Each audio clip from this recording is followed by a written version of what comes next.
to Unpublished Opinions, an Institute for Justice roundtable podcast. The podcast where Institute for Justice attorneys get together and give their unvarnished and unpublished opinions about the law. Happy Thanksgiving, everyone. This is our November 2024 episode that we're recording on Monday, the 25th of November. And I couldn't be thankful in this Thanksgiving season, more thankful than to be joined by two of my dearest colleagues. And they are, just coincidentally, the two people here today, Patrick Giacomo and Josh Wyndham. So welcome, guys. Hey, Anthony. Is that how you say Patrick's last name? I'm a chameleon. I give it a little bit of French spin. Yeah, I like that. It's a chameleon. That's Giacomo, anything in between is fine. Depends. This is an Ellis Island creation, so we just get to make it up as we go. Oh, is it really? What was it originally? It was GIA, so it was Giacomo.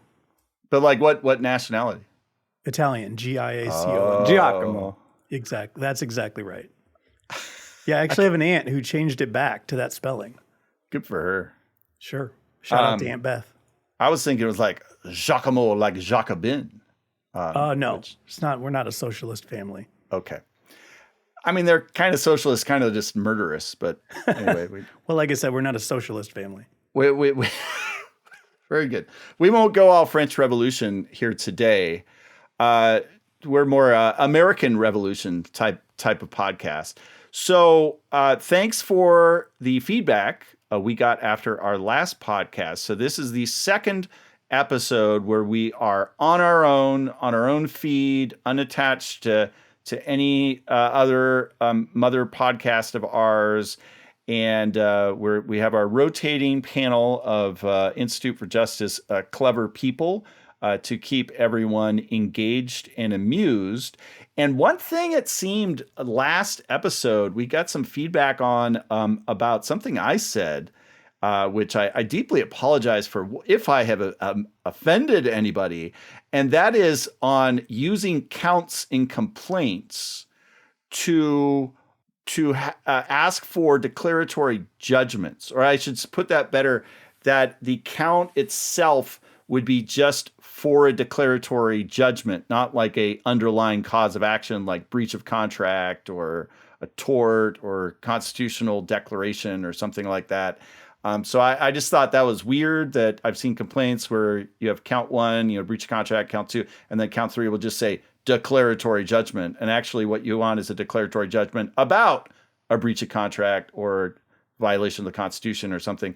And so some insurance defense lawyers or people who have done that type of insurance work said, that is very common I don't think they were offended, but they wanted to inform me that it's very common in the industry, especially where you are trying to determine the nature of insurance coverage.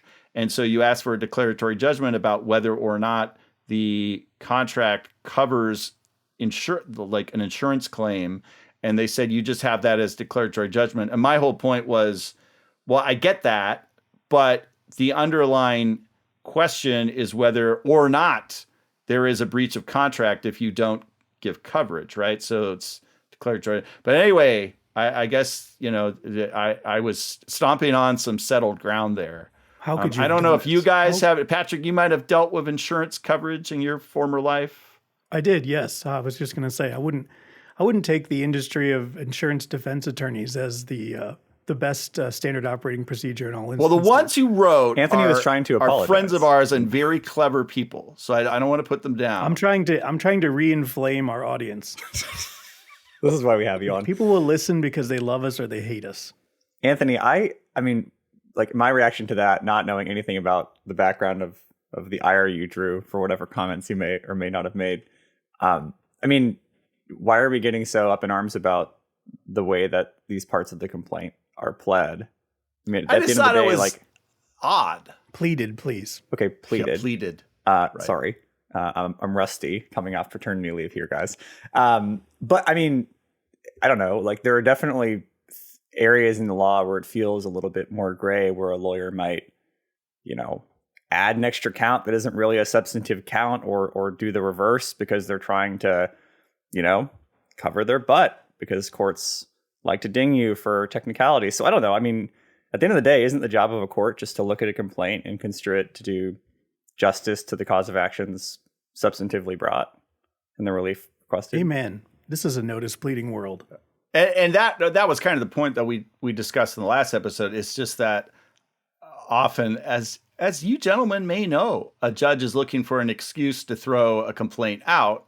And then if it's not properly pleaded, maybe it's just all, a flowing narrative. And then at the end, you have you ask for the relief. A judge is not going to be as forgiving as if you have carefully curated different counts.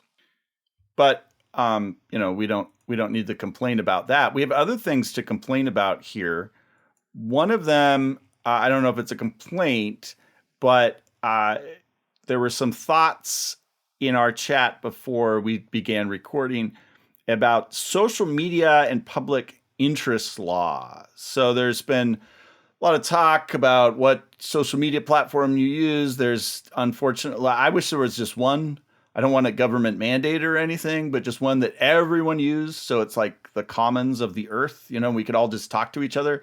But now there's more and more. And so you have to post on different ones if you want to get out to the public, which we do here at IJ because we want to tell the public about, the goings on in liberty and law. But it gets complicated. So I'm sure you guys have complicated, ponderous ideas about that. Yeah, I'm actually still mostly on MySpace and LiveJournal, so I don't really know what's going on with the most recent social media. That said, I have been dabbling in Twitter, which is now called X, but we just have to say that for legal reasons. But what would happen if you just said Twitter? By the way, I assume a C and D would come through on my screen. Right. But what if you said X without saying formerly known as Twitter? I would say X won't give it to you. Yes. No, I started my Twitter account when I was interviewing at IJ, actually, because I was talking to our colleague Bert, and he pointed out that it was strange that I didn't have a Twitter account. And then once I joined IJ, I realized that like 7 people here have a Twitter account. And so I've only used it exclusively to promote what I'm doing at IJ. I don't really use it for anything else. But I do think it's useful for that. I mean, whatever the case may be with the audience fracturing or not fracturing, it's still a good place to have sort of these conversations and get the word out. And, a lot of times you're getting like 7 likes, but sometimes you have something go around and you get some big notice on it, and it's helpful. So I still use it for that. And I do have to say, like, now that we're here in person, Windy Josh 92, what kind of handle is that? What are you doing? I have a number of things to say about this. Let me start by directly addressing that question, which is that the context here is that my own account, Josh Wyndham, is banned from Twitter, and I was banned for impersonating myself. And Elon Musk you did a pretty good job, I will say. Thank you. Elon Musk, if you're out there, please help. The help you can achieve through X's formal channels is clearly just done by like some AI bot that isn't responsive to like odd scenarios that do not fall within the flow chart of what you might expect. I mean, the context, just for long story short, is I had this email address, I think in undergrad when I started my Twitter account. And, that was 2011 or 12, whenever Twitter came out. And that was deactivated like 2 years ago.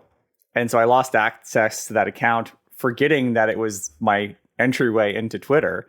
And then there was some verification thing that popped up that was like, you got to verify that your email address is still active. And I was like, well, it isn't. And then they said the only way to get your account back is to report it as like, you're the real you, and this isn't the real you anymore. So I did it. And then they said, you're an imposter of yourself. So every future account I made with the name Josh Wyndham was just auto banned. Okay. So then I had to create an account called Windy Josh 92 because my name is Josh Wyndham and I was born in 92 because it doesn't use my name, and therefore I'm allowed on X now. Elon Musk, please help. This is not efficient.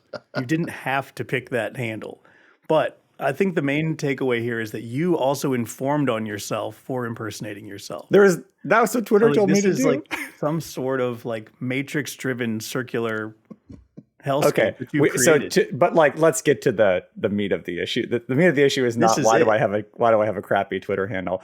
I mean, can we take like one step back from this conversation, just a higher level of generality here? Anthony, you said earlier that you would love it if everybody just used one social media platform. I would love it. Government issued social media mandated. We all use the one. And then, it would work great, of course. But your ideal would be a spontaneous order wherein everybody uses the same. Well, I mean, that's kind of the point, right? That the whole deal with social media is it works best if everyone's in the same place, right? Well, so is that not the concept behind X, the everything website?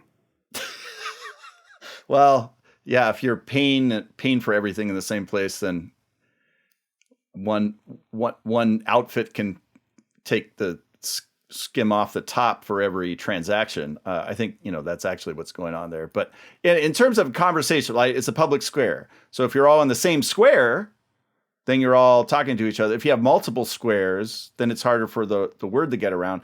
I realize then also, though, there are the downsides of social media. There are the trolls, the bots, the whatever. And so one place, then you probably gets worse, right? Because those compound themselves. So there is a need for, like, I'm surprised Facebook has lasted as long as it has for what it does, and so many people are on it because we're living in the dead internet era.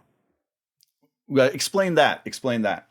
Yeah, so I mean, dead internet theory is the concept, I think, that basically at some point in time, and maybe we've crossed this line already, more of the internet is controlled by algorithms and bots than actual people.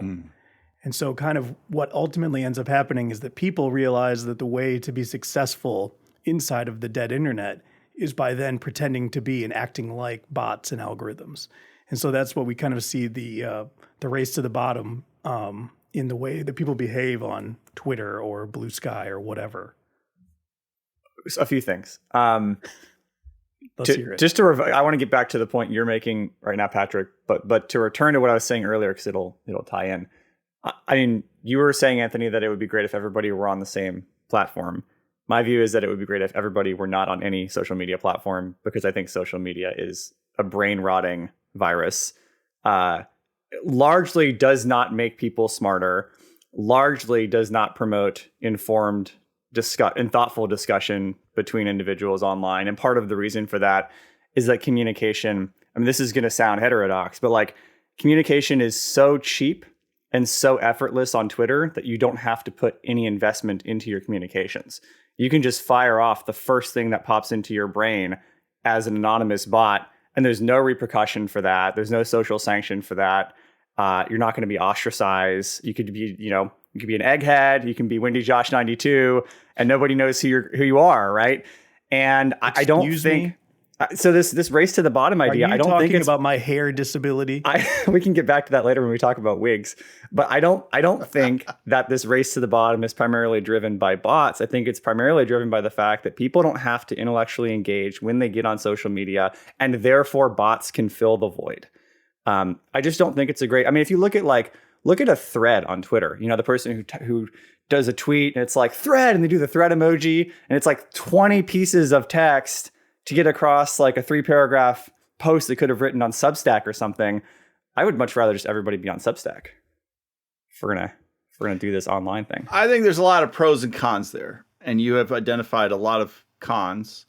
There's a lot of pros we could talk about too, that more people see what you're writing about. You do get of non-anonymized people. You do get thoughtful conversation. You meet more people. I've met way more lawyers and academics or whoever through Twitter than I would have otherwise. Which, by the way, there's nothing more awkward than that. Is somebody you've interacted with on social media, Twitter, whatever, and then you finally meet them in person, and you're just like, oh yeah, we know each other, but not in a meaningful way at all. It's just such an awkward. But that could happen in the I think, Josh, what you there's so many downsides to social media that is really a mixed bag, and you're right. But to that last point, like in the old days, it used to be you get to know someone as through correspondence. You might write letters for years, and then finally you meet them, however, and then you really meet them, even though you kind of know each other. So it's not that different than that. I think it's just that the social media, you're going to be probably less formal than you will, at least How in your old first are few you? letters to each other. We were writing letters back and forth, mean, corresponding for years. I think that the argument for using social media to promote public interest law, to get back to the topic, is that everyone's doing it. But is that really the argument we want to make? I mean, IJ, we're nimble, right? We're trying to be on the cutting edge of all this. So, as things like TikTok pop up and Blue Sky and whatever new medium is going to pop up, like IJ is going to be there, right? And we're going to be trying to reach. We're going to try to reach as many people as we can with the work that we're doing, because we think it's good work that people should consume and support. That said, do I think the question of whether we ought to use social media to promote our work is I only like or dislike that as an option to the extent I like or dislike social media as such. And I generally dislike it. So I find it sort of a distasteful thing I have to engage in. Are you on Blue Sky? I actually was considering opening a Blue Sky account just so I could have my actual name. You should. I'm actually going to open that right now. Joshua on Blue Sky. I'm going to control it. I started a Blue Sky, I don't know, whenever the first Blue Sky thing happened months and months ago. I don't know. To Anthony's point, I don't know that it's as strategic as he described, but it's just like, I'm going to do this sort of stuff in one place. Like, I just don't have, I'm trying to work on my actual legal work and outreach stuff, and sitting there writing threads on Blue Sky or on Twitter is actually kind of a big time waster. Yeah. I mean, here's another aspect to this. So I don't mean to call out anybody in particular, but Professor Oren Kerr, if you're out there, he's on Twitter and he makes a lot of posts about how like it's kind of a toxic place to be right now. And you sort of wonder, like, Professor Kerr is tweeting a lot. And also in the next breath saying, like, I hate tweeting here. It's such a cesspool. But it's like the gravitational pull of it all, right? Well, and there's just a lot of upside. There is still a lot of upside. I mean, I think Warren thinks there's still a lot of upside, so he's still doing that, even though there's all this awfulness. And sometimes I feel the same way, and yet I do it. And maybe to some extent, there's some vanity out there for those of us who use social media more than others. But I mean, to get to the reason why we're talking on it on this podcast, I think more people hear about public interest goings on in a digestible way because of social media than maybe if there wasn't. Like, if there was the rest of the internet, the rest of traditional media such that it still exists, but there just wasn't any social media, I think less people would then hear about the goings on in public interest law, and maybe now would there be less, quote, misinformation about, thinking the marshal of the Supreme Court was going to arrest somebody, or however conspiracy theories work? Yeah, maybe there'd be less of that too, but there's a lot of that anyway, right? There used to be a lot of that when people just read low circulation zines or whatever they called those newsletters. So yes, I think to some extent it's going to happen. To be a little bit more generous to social media, I mean, I probably agree with Josh more than I disagree with him on this stuff, but it is nice to be able to like follow somebody who's going to be giving updates on things that are extremely niche. And so that could be following an IJ attorney to see what's happening in their cases or IJ's cases. It could be following Rafi Melkonian to see what's going on in the Fifth Circuit. It could be any number of other things where people have a very specific focus where they're interested in that, in the best of all worlds, where print media never died out and there was still local journalism in every possible corner of the country, they still wouldn't be covering these things, let alone in sort of the breaking news fashion of, oh, there's this new decision out on this niche issue that this one person works on, and they're here to tell me what to think about it or what the pros and cons are. And those sorts of things, I think, are the real benefit of social media, that and being able to watch news unfold in real time, which is a double-edged sword because of, like you said, a lot of people will jump to conclusions or draw the wrong conclusions. But still, like when something is happening and you're seeing live video feeds of it being posted on X or Twitter, in real time, there's something about that you're just never going to be able to get from a screen, like watching it on CNN or something. Sure. And I do think that, in terms of how a public interest firm, whether IJ or anyone else, is actually going about promoting our work on social media, and it probably makes sense to have people who are sort of like the whether designated or not, voices of the like Patrick's, out there tweeting, Anthony's out there tweeting. We have a few IJers who are kind of like more active on Twitter than others. You don't see a lot of IJ's other attorneys on Twitter at all. X, whatever. And that's not, because they find it totally lacking in value, but maybe because they think that the, marginal value of exerting their cognitive bandwidth elsewhere is higher, right? Whether that means just doing their legal work or networking in kind of more classic ways. There's sort of a division of labor about it that I think makes some sense. If every single IJ attorney were on Twitter constantly, nothing would get done. I have very low opportunity costs. And I think that gets to a larger, really good point that maybe listeners in the public interest space might have thoughts about, or really any nonprofit space. And that's that you're going to have whatever your nonprofit is, you're promoting, and this could be a for-profit business too, actually. You're promoting your mission. You promote your mission in various ways. You may have the underlying work of the mission, whether it's doing lawsuits or writing white papers or lobbying for bills or whatever it is, or feeding the hungry. So you have that underlying work, but then you have promoting the message of your mission, and the different people are going to be good at that in different ways. And so if it turns out they're good, I mean, maybe that's like a real low level good, but they're good at it on social media, then that can be one way. But if they're good at it, giving radio interviews and they're able to get those interviews, that's a different way. And we can all be happy together and promote our mission in different ways. So kumbaya. All the folks out there at other nonprofits, go forth and be thankful that you have those different ways to promote your mission. A cornucopia of options. Couldn't say it better. So one way that you have a cornucopia of options in the legal sphere is to have specialized courts. So this is something I've been thinking more about lately, and I think it is something that the United States federal judiciary at some point will have to address, or Congress will have to address. Maybe not now, maybe not for years, but seems like it's more of a thing. And that's having a division of labor between courts, which we don't have that much in the federal judiciary, but we have a little bit. And so I'm wondering what your guys' thoughts are about this kind of in general. Maybe there's not a lot to say about it, but it just kind of seems obvious to me. So the lay of the land is a lot of states, right, especially at the trial level, will have courts that do certain things. So you file a lawsuit and you're asking for, it's a tort case, damages claim. You would go to a different division, different court, right? Different set of judges that you might get than the set of judges who hear criminal prosecutions.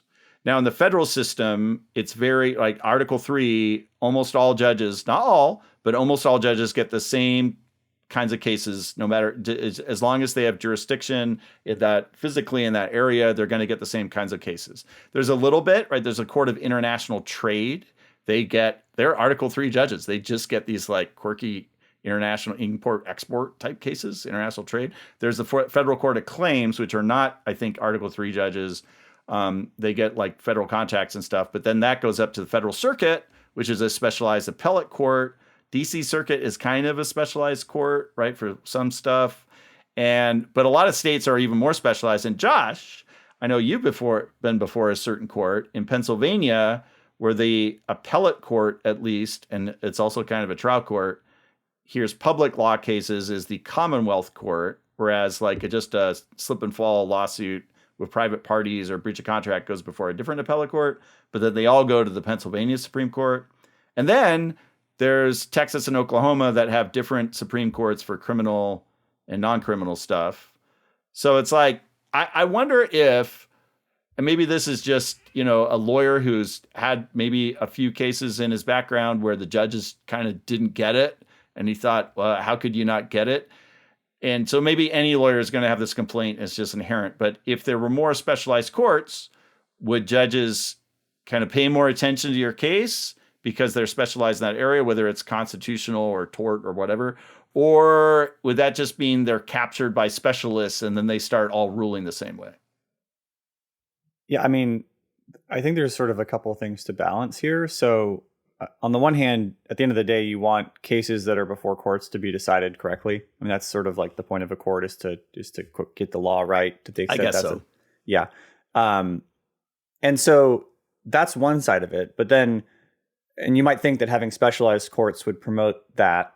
The other side as well is efficiency. So, if you have courts getting cases right or mostly right a lot of the time, but they're decided at a strikingly low clip, that's concerning too, because you have kind of a miscarriage of justice with cases just sort of waiting out there in masses, not getting decided.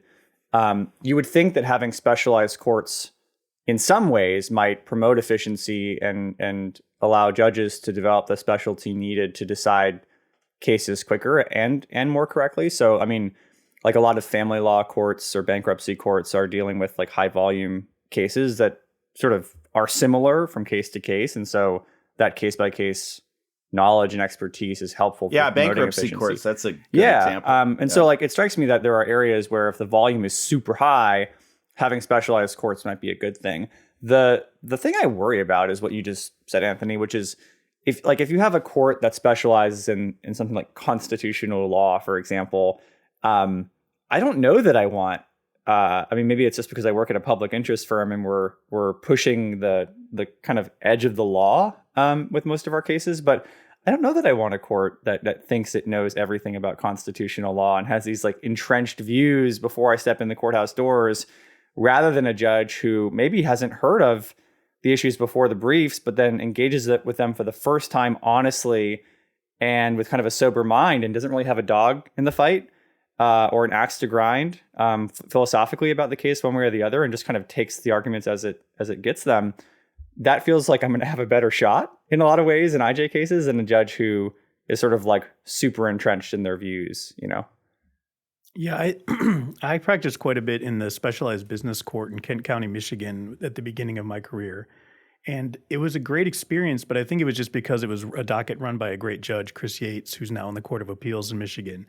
And I have more concerns, I think, than I have, upsides to the specialization of courts.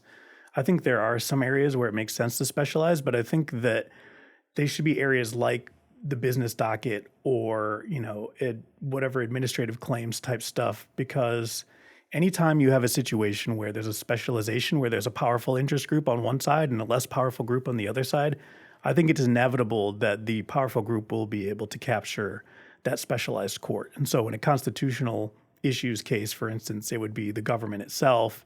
In environment, if there are environmental courts, they'll be captured by whichever the more powerful interest group is going to be, which is probably the business side of things, and so on and so forth. And ultimately, if all these cases are still trickling up to general appellate courts, it just kind of feels like window dressing outside of the extremely specialized things like you said, drug courts, family courts, things like that. I mean, I've had experiences, I'm sure we all have, of going into a court, having worked super hard on your briefs, and the court is often in state court. This happens where it's like a cattle call. The judge hasn't read the briefs and they're drinking through a fire hose and they don't really have the time, and they're sort of expecting a lot of the cases to settle day of, right, or gets pushed to continue to a different date, and then you're there and you're like, no, judge, we wrote 50 pages of briefs on this super super complex constitutional issue that's going to affect millions of people, and you, judge, have to decide this today. And that's a lot for that judge, and understandably so. And so one thing I like about certain systems in place in trial courts, like, I'm not sure if I like the 3-judge panel system where like facial constitutional challenges get funneled to a 3-judge panel, but I do like when cases get funneled to like a specialized judge who like is assigned to take the constitutional issue seriously and like engage with it on its own, as opposed to with the mass of other cases that trial courts are dealing with on a day-to-day basis. And maybe that's just me wanting my cases to be privileged. Probably is, but it feels like at least in the context of, a constitutional question that could affect millions of people in a facial constitutional challenge in a state or in a circuit, like you want a judge to get that right because it doesn't just affect the two parties to the contract, right? And I wonder, so I share some of Patrick worries about capture, and I think that is especially true in an area where you have repeat players who are always on the same side. Like the good thing about a business court is companies are always like defendant or plaintiff and suing each other. Right. And so you don't have criminal prosecution is by definition going to be the opposite of that. Right. But I wonder, we already know that the quickest way to becoming a judge is by being a prosecutor. There's that too. Thanks to the Cato Institute.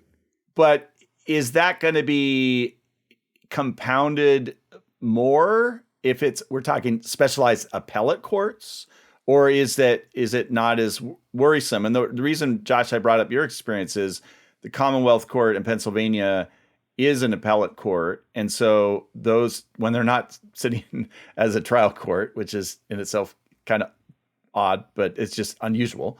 When they're sitting as an appellate court, they are more specialized on public law issues. Of course, the government being public law is always on the one side of those cases. So they get an expertise there, but is there the danger of maybe not of capture, but of just kind of over time, they just fall to one side of it more than they would if it was just a general appellate court?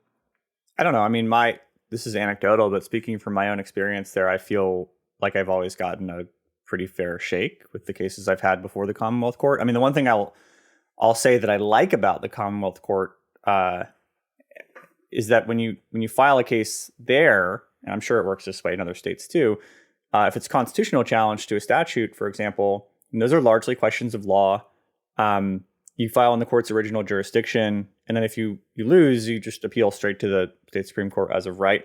So you're kind of cutting out an extra step in the process, and that makes some degree of sense because these aren't fact-heavy cases that typically require trials. And so, it's nice when you can kind of grease the wheels a bit and get things moving because they shouldn't take, years and years and years to get answers to these legal questions. I would say one last thing is another kind of red flag in my mind is, as the discussion here in the Commonwealth Court, just as the example kind of points out, you already have to have some specialized knowledge of the specialized court now to be able to operate within it. And so it just seems like more trouble being created because you're making things much more complicated. This is maybe a totally off the wall question, but you guys have expressed concerns so far about like capture of courts with repeat players. And I guess maybe we've talked about this before on prior episodes, but do you guys have concerns about the Solicitor General constantly being before the U.S. Supreme? You do? Yes. You're going to leave it at that? Let's leave it at that. I think the fact that the nickname of the Solicitor General is the 10th Justice says everything you need to know. Do you like the robe, the special robe? Well, let's segue into talking about wigs. That was my goal. Well, one last, before we get the wigs, which everyone is waiting for, one last point, and I kind of hinted at this in my segue into this topic, is we have a court system a federal court system right now that holds up, although, it's overburdened and we probably should have more appellate judges and district court judges because of their dockets. The Supreme Court has all these cert petitions, although they actually have gone down a little bit in the last couple of years, which is kind of odd. But I wonder if eventually we are going to have to restructure things so we have something like either more circuits or another level of appellate courts, which I think would be terrible. But maybe if we get to 500 million people one day, which demographers are now saying we're not going to, but maybe it's not a worry, won't have to, or eventually we'd need like an appellate court above state courts that's separate from the appellate courts above federal district courts. And then those would go to the Supreme Court. I don't know. I just wonder if someday they're going to have to restructure things because of the because of the amount of litigation, or maybe it just all comes down to they just need more like judges at the existing levels. I think that's probably the solution, but who knows? Would you support a constitutional amendment to create a civil and criminal Supreme Court in the United States? No. Why not? I think that those divisions don't make any sense from the concept of being supreme. And Supreme Court. I don't know if constitutionally you could do that. That's why I suggested an amendment. But I mean, oh, I see. Okay. Yeah, but that's I agree with you, Patrick. I mean, I think that it's odd to me in a lot of ways that our system today has a criminal civil divide, because it feels to me like constitutional cases are as different from bankruptcy cases as civil cases are from criminal cases. It always comes back to you wanting your privileged status. That's why I'm here. So speaking of your privileged status, when you argue before a court, would it be good for you to wear a wig to show your privilege, and then to have those judges wear wigs? Well, let me take this one. For the listeners, first of all, let me say I'm getting over strep throat, which is why I sound like this. But I'm also bald and beautiful, and so I would love to be able to wear a wig. I've actually just been jealous in general of the other common law countries because they all have some sort of fun little flair. Like I think in the British Isles they wear wigs, and if you've never seen it, it's kind of funny because like you go to court and you'll see like this 28-year-old woman with a blonde ponytail, and they just like slap a horsehair wig on top of their head and walk into court and do their court thing. I think Canadians wear like weird little jackets or something. It would just be nice to have some sort of fun costume that would set us apart. Maybe we could have like canes. I don't know. But it would make it feel more like you're part of the pomp and circumstance, because of course judges get to wear their robes, but the advocates, they're just walking in suits and doing their thing. And I feel like it would be cool if we had some sort of talisman that we could use to say like, hey, we're part of the system too. We're officers of the court. We have all these obligations to the court. We should get, a cape.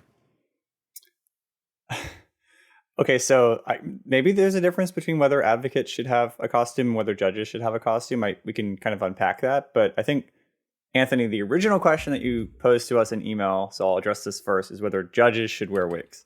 Yes. And my answer to that is emphatically no.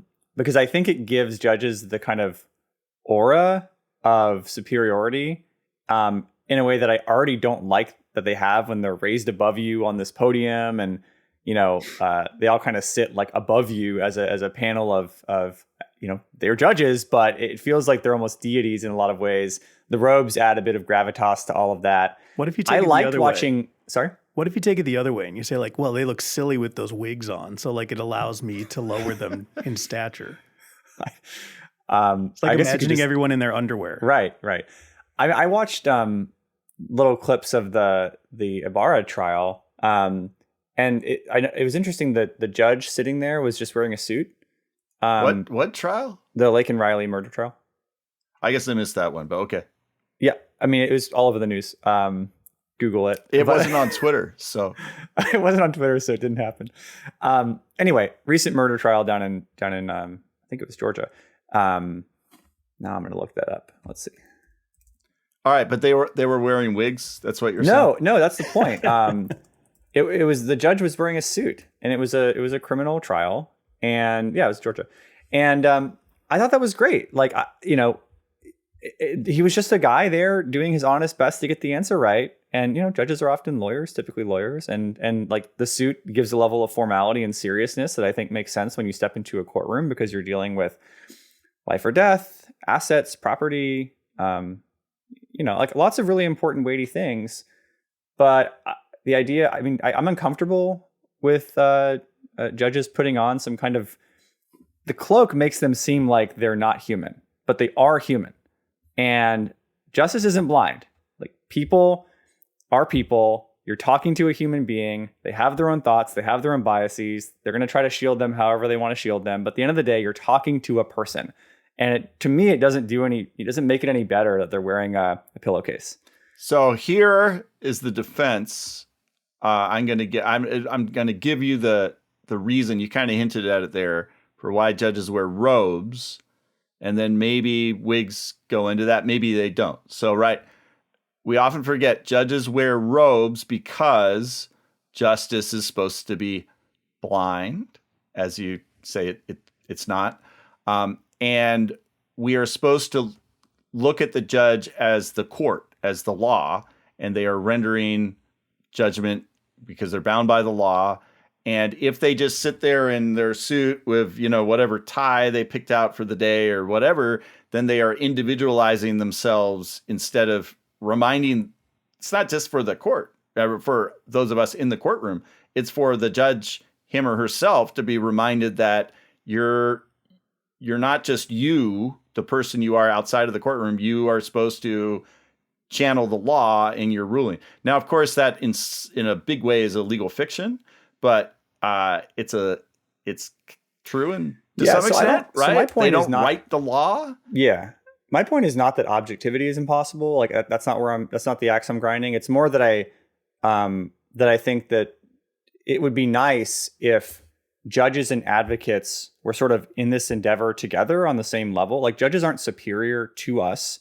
They're the ones adjudicating the case because that's their role in the dispute. They have a job to do, just like we have a job to do.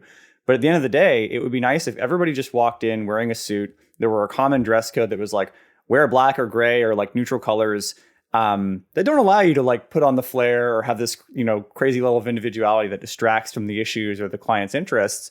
I just would like it if, judges wear suits, lawyers wear suits. We're all in this serious endeavor together. Nobody's superior to the other. But I think that's what the robe is, right? Let me put on a counterpoint. First of all, to Anthony's thing about the robe, that maybe judges should just sit behind a curtain and have like a Wizard of Oz type thing. You don't even know who the judge is, and we can completely anonymize it. AI. But I do think there's something. I think the counterpoint to Josh's discussion is, historically the reason we have a legal system is to prevent blood feuds.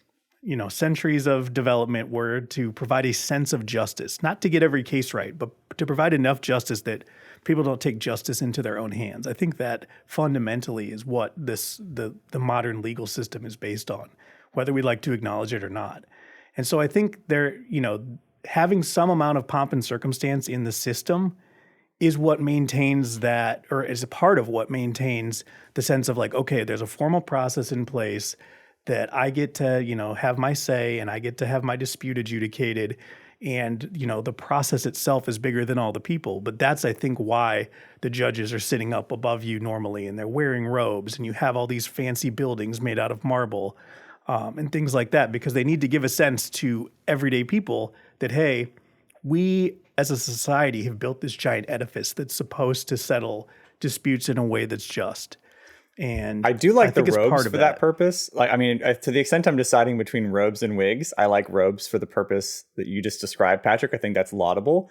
I don't like the wigs for it. To me, generally speaking, headwear serves a function, right? So like a football player wears a helmet, golf players wear hats and visors to block out the sun. What's the point of a wig for a judge? So I think in some ways, though, the wig and the advocates wearing the wigs, like in the English system, everyone looks the same.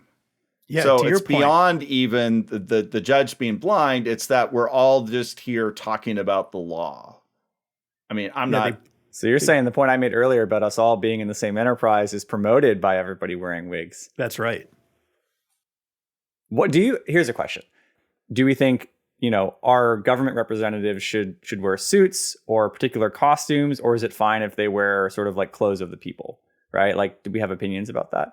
I think it's less of a thing than judges because they are, they're politicians. They're elected by I know some judges are often elected, but they have a job. Their job, right, is to, other than following the Constitution, is to promote certain policies, whatever. So I think it's not as strong a deal there. I will say on wigs that I don't think the Americans, I think if the American system went to wigs at this point, it wouldn't make a lot of sense. But I think that is a reason that they've kept them in England. The reason it looks like we stopped wearing wigs, which was shortly after the founding, is kind of like mixed reasons. They just kind of fell out of fashion. It used to be, right, that of course everyone there was a man and men's hairstyle just changed, and so it didn't match the wig anymore. because, right, Thomas Jefferson's day, people actually wore their hair kind of like the wigs are. So it just kind of evolved away. So I don't think it was, for the reason that we're not going to be objective anymore. So we're not going to have wigs. But that is a reason I think that they've kept it in England. And in England, it's interesting. They didn't have woman barristers, the ones who actually argue before the court, until not that long ago. I mean, it was the last few decades. And it's interesting they went to having them wear wigs instead of using that as an excuse to get rid of them for advocates. And I don't know the ins and the outs, but I think it's partly for this kind of, democratic reason. I think if we all went and wore like a special blazer that was uniform, that would kind of serve the purpose you were getting at, Patrick. And I think I could get behind that. Okay. Something about the wig strikes me as like anachronistic or distracting or clownish. And the blazer seems like put together and professional and unifying in a way that I can get behind. Sure. I hear that. But also, if you'd like 10% off, go to patrickwigs.com and enter promo code Sanders. You actually, Patrick, you were saying earlier that you would love to wear a wig. You can do that. Like, I want to see you. I don't know if you've seen the modern British barrister wigs, but they're tiny. They only cover like this much of your head. That's a problem. Yeah. So it doesn't look like you're wearing a wig. It just looks like a silly little hat. You get the old school one, I would hope, with the ponytail. And I don't know. Like you get one that like the only ones that like the real old judges have that like comes down, kind of like a Dutch boy type haircut. If you got your choice of wig, what would you wear? Oh, I mean, the more ostentatious, the better. If I'm going to wear a wig, I want it to be like in your face, but then you're having a conversation with me and you're like, he's wearing a wig, but we can't comment on it. So it's time we moved off this subject, but that actually does point one thing, which is no matter what you do, whether it's robes or wigs or whatever, or school uniforms, another one that I've dealt with in the past with our children, there are ways to assert your individuality. So school uniforms, it's all like the girls, they put the braids in their hair, right? Because that's allowed.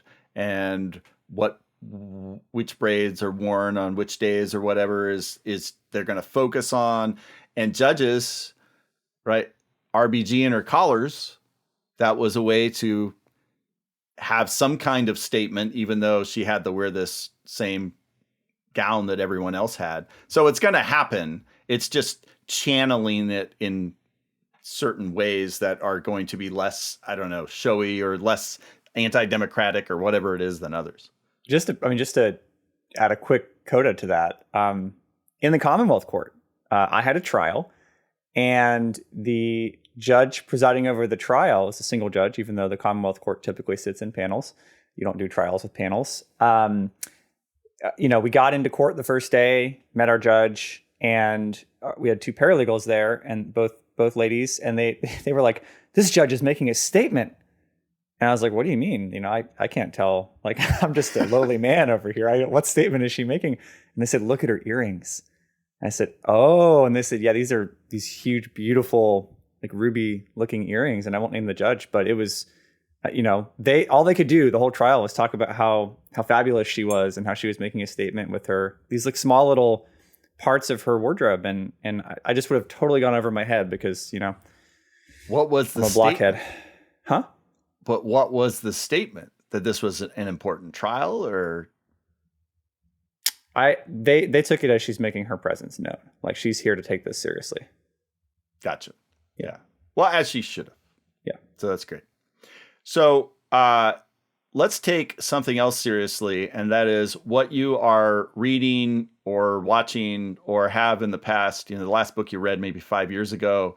What is entertaining you these days? So, Josh, you have a lot of time on your hands right now. You're a man of leisure.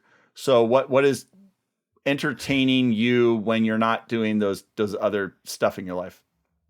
I didn't realize having a newborn was full of leisure. Okay, so let's see. Do you know who Peter Beagle is? No. No. He's a fantasy author who wrote The Last Unicorn. You may have heard of that. Sure. Okay. Yeah. I saw the cartoon when I was like 6. Okay, so it's based on a classic work of fantasy. And he just released a new book that I'm working my way through right now. I'm about a third of the way through, called I'm Afraid You've Got Dragons. And it is a book about a kind of lowly, the protagonist is a kind of lowly peasant type guy who lives in a village on the outskirts of a kingdom.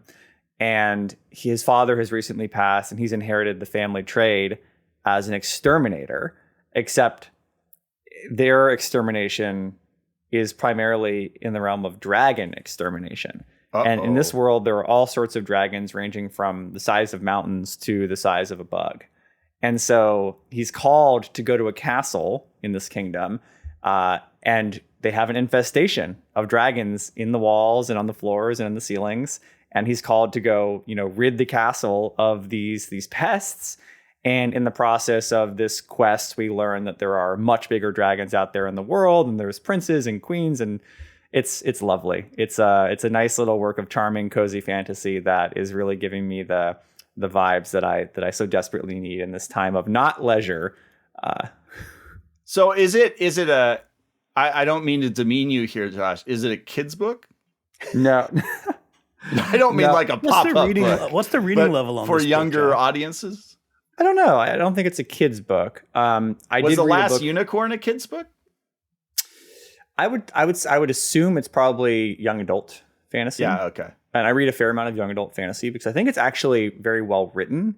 I think that often fantasy writers who target their work towards adult audiences overcomplicate their work, both in plot and in syntax, in a way that really, really frustrates me and makes it difficult not to read because I'm not going to understand it. But in my leisure time, I don't want to squint at a book.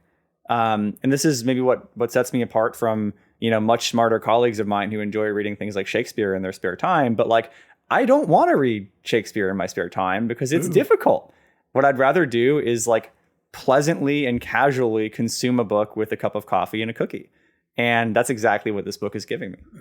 And are you watching anything in those late nights where you're feeding the baby and there's nothing going on? We just finished Halloween Baking Championship, a season of that.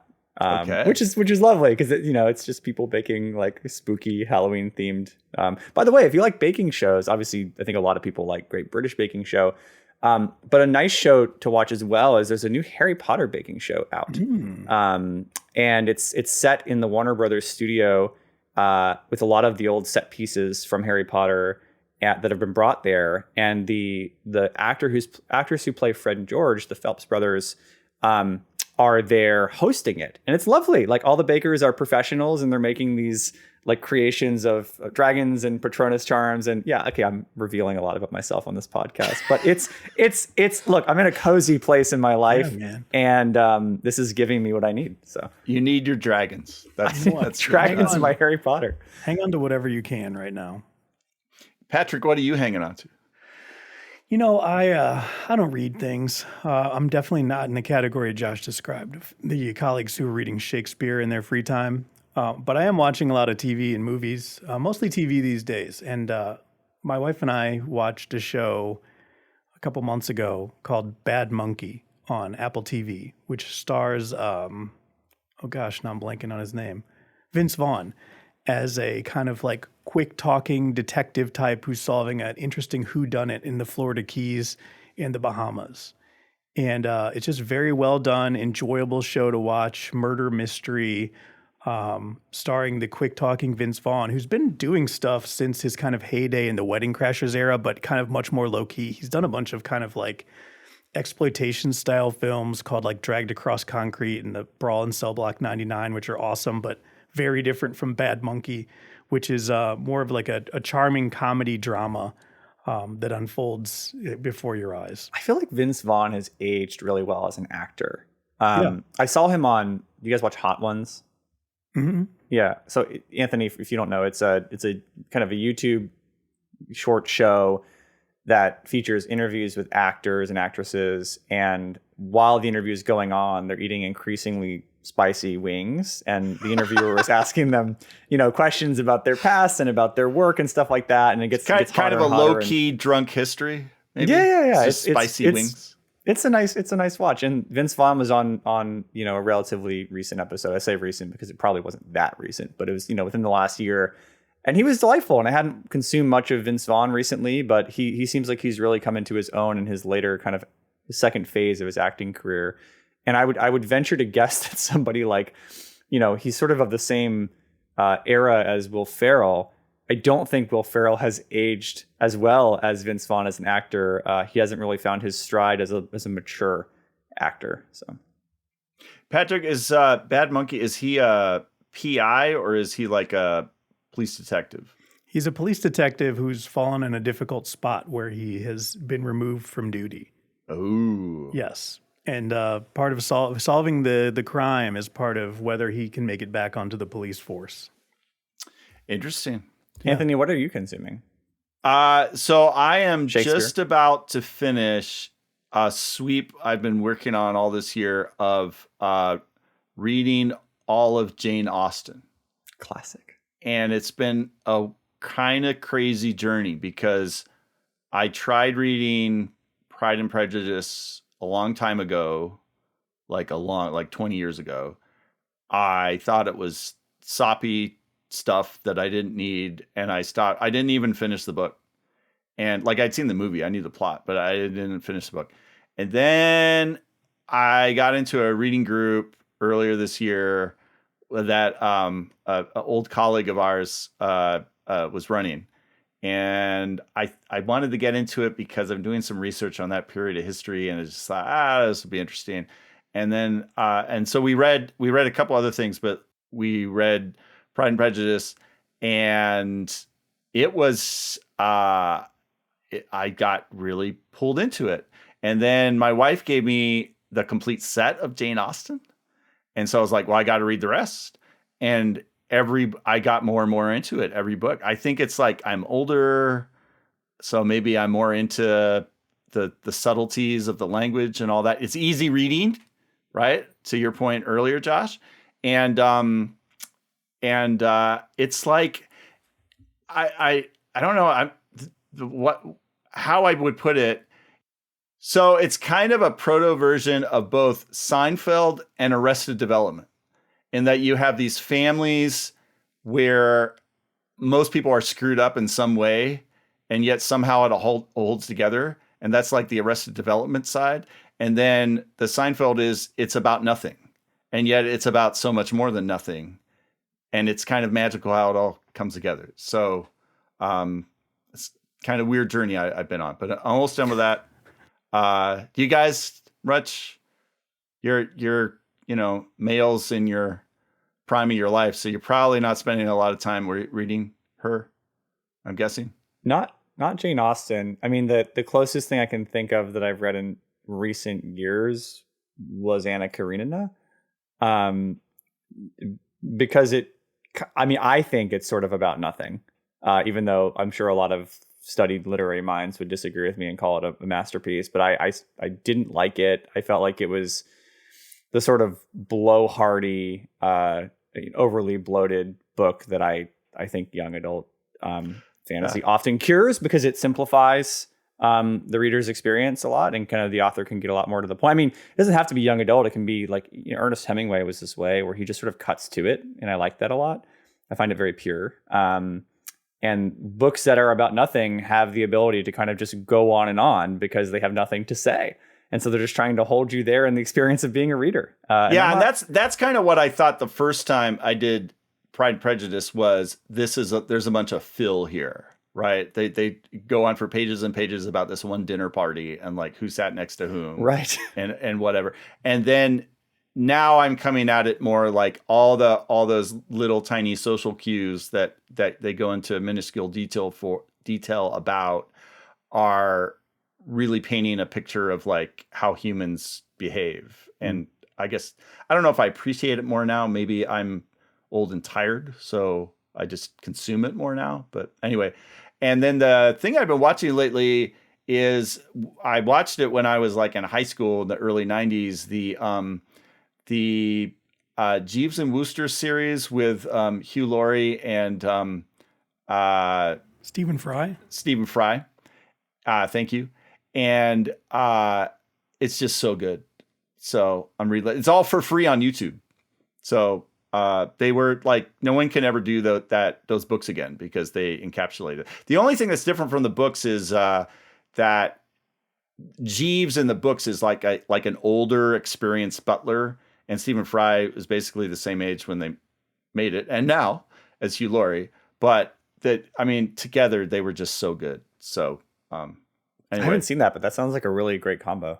Yes, you should just go on YouTube, Jeeves and Wooster. I mean, I don't know if you've ever read the stories, and the stories are delightful, as you would say, Josh. But the series like really holds up to the book, in my opinion. So, but that's that's just our opinions here, and I hope everyone has enjoyed them. Thank you guys for coming on. We'll have our next rotation of folks in our next episode, which may not necessarily include myself. But in the meantime, that's just like your unpublished opinion, man. I'm gonna do like a Chinaman,